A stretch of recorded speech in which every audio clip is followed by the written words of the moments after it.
I'm Susan Page. Have you had an ambush of grief after losing your spouse? You know, those meltdowns that occur when you hear a certain song on the radio or look at a picture that reminds you of a time you enjoyed with your spouse.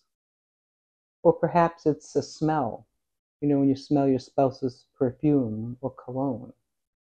Or you see another man or woman who kind of looks like your spouse.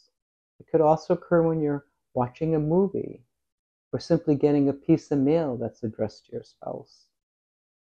You can even experience an ambush of grief simply while you're in the grocery store shopping.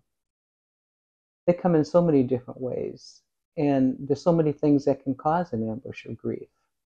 I remember the first time I heard Eric Clapton's song, You Are So Beautiful. I love that song. Play on the radio while I was driving home from the mall.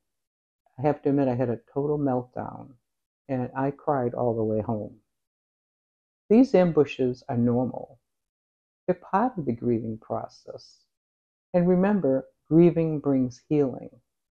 But these ambushes are not pleasant, especially if they occur in public. So when you have one, what do you do?